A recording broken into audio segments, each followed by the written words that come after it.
This is my last live book talk. This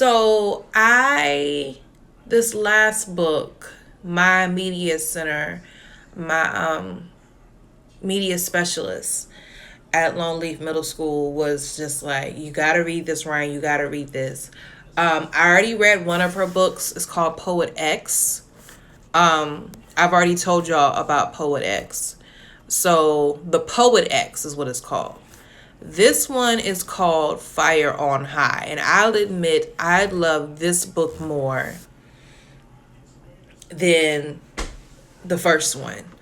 I'll admit the first one was written in poetry, so it was a very easy read. This one is written in chapters. The chapters are very short. What I love about this book is the main character, and I'm mad again, I blanked out and I cannot remember her name. She has a child. Senior year in high school, she has a 3-year-old. And she is trying to figure out what she's going to do with her life after high school. She's not the best in education. And I don't think she doesn't try. She tries and she feels like it's not enough. She doesn't have the best grades, but she loves to cook. She has an act for she can taste certain flavors and know what spices they put in. I taste stuff and I'm just like sugar, salt, cayenne pepper. But she literally would eat things and like, oh, they should add this and maybe you should add this. The girl can cook. Even the grandmother she lives with can cook. But she loves her to cook. And what gets me about it's very sad because her mother died when she was born. And the father was so devastated with the mother dying that he eventually took off. And he bounces back between Puerto Rico and where they stay in Philly. And he's not really there. So she is in contact with her aunt, who is her mom's sister. And they exchange, recipes and whatnot. But pretty much she gets offered this opportunity to participate in this cooking class. And it's not just like your regular cooking class. It's like gourmet. They have to wear the uniform, wear certain shoes. And at the end of this cooking class, they are afforded to go to Spain. And it's like a study abroad trip where they're actually going to end up working with other whether they are bakers, whether they are chefs in a restaurant, and they're going to work with these people. She, of course, is hesitant because they don't have the money. She's barely making enough money now. The daughter's father, is taking more interest into their life and whatnot. And she uses that time that her daughter's away to get some hours in and to work. And, of course, the grandmother's hands on deck trying to help her and whatnot. I love this book because it shows the vulnerability of people, how she just needs to believe in herself. And the question is she going to believe in herself and pushing herself? Because even though her homeroom and her advisory teacher told her she needs to sign up for this course, she doesn't sign up for it. And then when she gets her schedule, she sees she was signed up for it. And that goes to show how when the right teacher sees something in you, they're going to push you to a level that you don't think you can go to, but you do. And then there's this new guy, dimples, tall, just cute.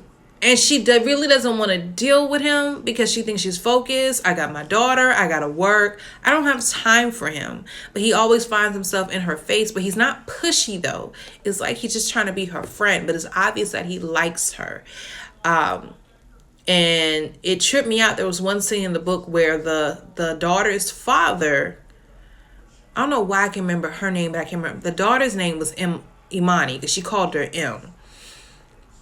And the daughter's father found out that he had been at the house or something like that. And he was like, who do you have around my daughter? And she just kind of looked at him like, dude, who are you to come at me when I know you have girls around my daughter? I know you date other girls. So why are you tripping? And it comes out really, he just, in his mind, really still wants this young lady. And you can't have your cake and eat it too. and she realized he couldn't be trusted, especially when the baby was born. There was some drama. So it's just one of those things where I truly enjoyed this book. Watching her going through the course, watching her gain confidence, but at the same time, she struggles in the midst of gaining this confidence because she believes in cooking it her way.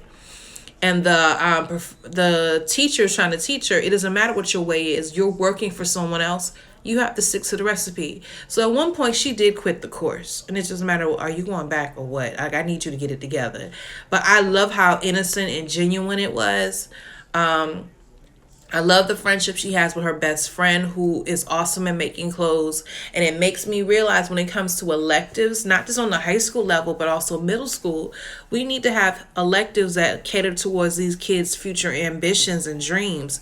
We quick to have STEAM courses, and I'm all for that. And we have art, and I'm all for that. And fine arts. But what about making clothes?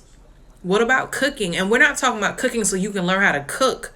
We have some kids who are in 6th and 7th and 8th grade who are chefs in their own home, who they can bake. So imagine being able to take a course that will help you go to the next level. I know they have a baking course at R2I2 in Richland too.